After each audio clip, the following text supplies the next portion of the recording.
Division लाड़काणे खां ज़िले worker connection जेके आहिनि उहे घुराया आहिनि। अवां जे साम्हूं असांजे मर्कज़ी जनरल सेक्रेटरी सिंध जे सभिनी उस्तादनि जे मसइलनि मामलनि ऐं चार्ट ऑफ डिमांड तव्हां असां साम्हूं रखी आहे। ऐं इहे जेके मसइला आहिनि सवाइ हिकु अधु मसइले खां बाक़ी सभु देरीना मसइला आहिनि। हिकु इन वर्कर कनेक्शन जो जेको मतिलबु आहे या मक़सदु आहे, हिते जेका मर्कज़ी क़यादत असां वटि आई आहे त तारीख़ जी शुरूआति असीं करे चुका आहियूं।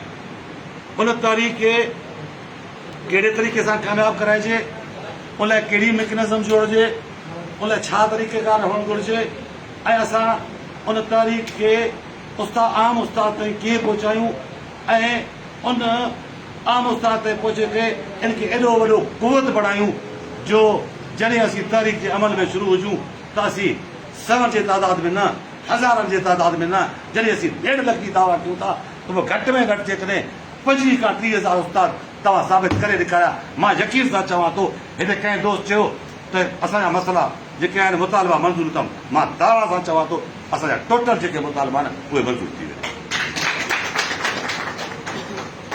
ॾिसो, सिंध गवर्नमेंट तंज़ीमनि में हमेशह पंहिंजी हिरफ़त हलाई आहे।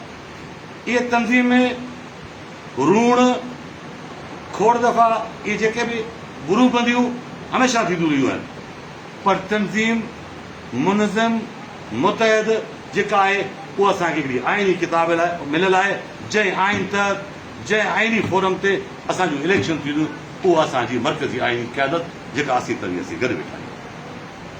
तंहिं करे मसइलनि ते जेकॾहिं ॻाल्हाईंदासूं, असांजा सभु मसइला जाइज़ आहिनि। असांजा वॾा जेके ॿ टे अहम मसइला आहिनि उहो आहे सर्विस स्ट्रक्चर ऐं डेट ऑफ इनिशियल अपॉइंटमेंट खां उस्तादनि खे जेके कॉन्ट्रेक्ट पीरियड जेका खां रेगुलर अपॉइंटमेंट खां रूल करणु, ऐं ॿियो आहे बुनियादी जेको अहम मसइलो आहे उहो आहे बायोमेट्रिक जहिड़ो करप्शन जहिड़ो ॻड़ वारो निज़ाम। सर्वर स्ट्रक्चर ते ॻाल्हायूं था, असां वटि 2 हिकिड़ा निज़ाम आहिनि, हिकिड़ो आहे प्राइमरी, ॿियो आहे सेकेंडरी।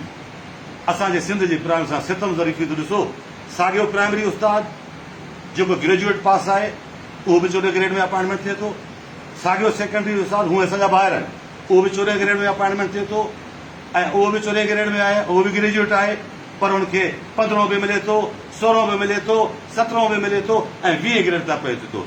छो? प्राइमरी उस्ताद कहिड़ो ॾोह कयो आहे, जेको ग्रेजुएट बि आहे, MA बि आहे, MPhil बि आहे ऐं BEd बि आहे, MAd बि आहे। ऐं असीं ही फोरम खां, हिन फोरम खां, सिंध गवर्नमेंट खां ऐं तालीम खाते खां गौर करियूं था, सिंध जो प्राइमरी उस्ताद जेको प्राइमरी उस्ताद आहे उहो बुनियादी तालीम जी रीढ़ जी हॾी थिए थो। तंहिं करे सिंधी प्राइमरी उस्ताद खे 19 ग्रुप ते मिलियो। ऐं मसइलनि ते जेकॾहिं ॻाल्हाईंदासीं, सभई मसइला तव्हां सां ॻुझा कान आहिनि। ख़ासि करे साईं गुलाम सुलमार असांजे मर्कज़ी सदर साहब वेठा आहिनि, जॾहिं हिकिड़ो मुहावरो जॾहिं उठ रड़िया ॿोरा सिबिया लाइ उठ रड़िया हिकिड़ो मुहावरो आहे, उन में बि असां ॻाल्हि कईसीं जेके हीउ एप सिस्टम अचे थो, हीउ पंहिंजे करप्शन खे लिकाइण ख़ातिर अरबें रुपया जेके आहिनि एप ते, नाक़िस एप ते ख़र्च कया विया आहिनि। असां जैकबाबाद में हीउ एप लॉन्च थी चुकी आहे, हिन में इलाही फनी ख़राबियूं आहिनि। मिसाल तौरु मां तव्हांखे ॿुधायां, जेकॾहिं असां वटि सुबुह जो हिकिड़ो स्कूल आहे उहो मॉर्निंग शिफ्ट में आहे ऐं शाम जो वरी इवनिंग शिफ्ट में आहे, ऐं जॾहिं उते लोकेशन ॾेखारे थो त उहो लोकेशन जा ॿिए जाइ ते ॾेखारे थो। ऐं तव्हां पाण ॾिठो हूंदो, अॼु तव्हां हिते सोशल मीडिया ते ख़ुदि सिंध गवर्नमेंट हज़ारनि जे तादाद में जेके डेंजरस स्कूल्स ॾेखारिया आहिनि, उहे मुख़्तलिफ़ जाइ ते शिफ्ट कया विया आहिनि, उनजी लोकेशन कीअं ॾेखारे ॾींदी। तंहिं करे हथ वठी उस्तादनि खे बेचीन कयो वञे थो, उस्तादनि खे परेशान कयो वञे थो। मां सम्झां थो हीउ जेको बि सिस्टम बंदि थियो आहे कि सवाइ परेशानी खां ॿी का हल कान्हे। हाणे हिन प्लेटफॉर्म तां सिंध गवर्नमेंट ऐं हुकूमत तालीम खे गुज़ारिश कंदुसि, जेकॾहिं तव्हीं चाहियो था त सिंध में ख़ुशहाली अचे त उहो तालीम उस्तादनि खे ख़ुशहाल रखो, उस्तादनि खे बेचनी खां बचायो, तॾहिं तव्हां सुठे मयारी तालीम जी जेको आहे ख़्वाब पूरो थी सघे थो। ॿी सूरत में तव्हां सुठी तालीम नथा ॾेई सघो। अहिड़े तरीक़े सां असांजो जेको बायोमेट्रिक निज़ाम आहे बायोमेट्रिक निज़ाम में साईं असांजे ज़िले जेकबाबाद में इहा सिचुएशन बीठी आहे त हिते काफ़ी असांजूं नियाणियूं जेके उस्ताद आहिनि जेकबाबाद खां यूसी शेरवा ते पंहिंजो इहो शेरापुर ते जेके नियाणियूं आहिनि उहे ड्यूटियूं थी था कनि जो हितां खां घटि में घटि 40 किलोमीटर परे आहे। ऐं थुल में अॻोड़े हिकिड़े असांजे जनरलवाड़ी जे इजलास में कंहिं ॻाल्हि कई त मुबारकपुर जो उस्ताद आहे कहिड़ो उस्ताद हुयो उहो बाबू कोसे में जेको आहे ड्यूटी करे थो लेडीज़ खे। हाणे जॾहिं 50 किलोमीटर ताईं उन टीचर खे तव्हां उते मोकिलींदो त उहो एप सिस्टम कीअं उते पहुचंदो, उहो टाइम पीरियड ते कीअं पहुचंदो। इन जो मतिलबु साफ़ इहो थी वियो आहे त हीउ सिर्फ़ु उस्तादनि खे मायूसी ऐं उन्हनि खे परेशानी जो सबबु आहे, ॿी का सबबु कान्हे का। तंहिं करे उन बि असां चयोसीं अॼु बि वक़्तु परे न आहे, अञा ताईं सिर्फ़ु 6 ज़िलनि में साईं पंहिंजो हीउ एप सिस्टम हले थो। तव्हां सां वॾो लश्कर गॾु आहे, तव्हां बि मायूसी जी ॻाल्हि कान्हे। सिंध जो उस्ताद अॼु बि तव्हांजे हिकिड़े झंडे जे हेठि आहे। सिंध जो प्राइमरी उस्ताद गुलाम रसूल महर सां गॾु आहे। सिंध जो प्राइमरी उस्ताद एजाज चांडियो सां गॾु आहे। सिंध जो प्राइमरी उस्ताद पंहिंजे मरकज़ी बॉडी सां गॾु आहे। सिंध जो प्राइमरी उस्ताद ज़िले जेका आहे सो पंहिंजे ज़िले सां गॾु आहे ऐं मरकज़ी बॉडी सां गॾु आहे। तव्हां सां लखनि जे तादाद में उस्ताद गॾु आहिनि। अॼु बि मां तव्हांखे चवंदुसि बायोमेट्रिक निज़ाम जो बाइकाट कयो। ॿी सूरत में ईअं न हुजे त सुभाणे उस्ताद जेके आहिनि जीअं हिकिड़े ॾींहं जे लाइ पिछुए जे दौर में उस्ताद जेके आहिनि रिमूव फ्रॉम सर्विस थिया ऐं सालनि जा साल लखा रुपया उस्ताद में भरे करे पूरो उस्ताद जी आइडियूं ओपन थियूं, वरी साॻियो निज़ाम असां ते लाइक़ थी वेंदो। तंहिं करे वक़्त जी ज़रूरत आहे। जंगूं जदोजहद ज़रूरु खटिबियूं आहिनि। के दोस्त चवनि पिया त माजी करे बि हीअं थियो, तारीख़ गवाह आहे।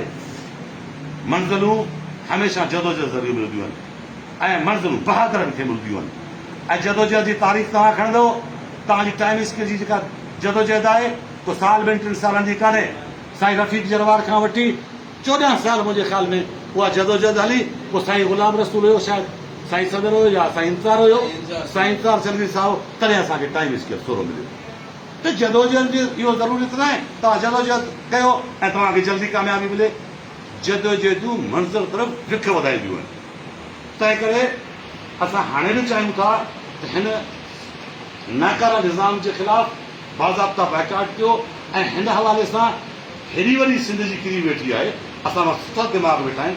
असांजी पहिरीं कोशिशि इहा घुरिजे त हिन जदोजहद खे तारीख़ जी आगाज़ त थी चुकी आहे, हिनखे कीअं काम करायो। मुंहिंजी हिकिड़ी जेका राय हूंदी पहिरें मरहले में जेतिरो थी सघे त समूरे ज़िलनि जा जेके बि तव्हां कन्वेंशन रखिया आहिनि लाड़काना डिवीज़न खां ज़ाहिर तव्हां खां बी डिवीज़न रखंदो कोटरी रहियो ऐं रोज़ाने बुनियाद ते तव्हां पंहिंजी सॼी बॉडी खे मुतहरिक कयो। किथे तव्हां बजणा वञो था त बजणा तव्हांजा 1.5 ज़िलनि में वञणु हलिया। तंहिं करे जल्दी शेड्यूल खे लाहियो ऐं डिवीज़नूं सॼियूं ज़िले वैकेशन कराए। फर्स्ट जेका मुंहिंजी पंहिंजी तजवीज़ हूंदी त सिंध जे सभिनी प्राइमरी स्कूलनि में कारा झंडा चाढ़िया वञनि ऐं रोज़ाने बुनियाद ते हर स्कूल में एहतजाज जेको आहे उहो लोड करायो वञे ऐं उनखां पोइ उहो रोज़ाने बुनियाद ते हुअणु घुरिजे। उनखां पोइ जेतिरा बि तव्हां टाइम पीरियड रखो उनखां पोइ तालुकनि जे हेडक्वाटर में एहतजाजी रैलियूं कढणु घुरिजनि जेके प्रेस क्लब ताईं पहुचणु घुरिजनि ऐं उनखां पोइ इहा तालुकनि जी जेका एहतजाज हुजे उहो रोज़ाने बुनियाद ते घटि में घटि 3 घंटा असांजो जेको आहे उहो एहतजाज करणु घुरिजे। जॾहिं इहो हफ़्तो निकिरींदासीं पोइ असीं ज़िले हेडक्वाटर ते हलिया अचूं। जॾहिं असीं ज़िले हेडक्वाटर ते ईंदासीं ज़िले में हिकिड़ा वॾा जलसा करे उते असां फौरन रोज़ाने बुनियाद ते कैंपूं क़ाइमु करे घटि में घटि रोज़ाने 3 ॾींहं जेकॾहिं असां पंहिंजो एहतजाज 3 कलाक जेकॾहिं उहा एहतजाज जारी रखंदासीं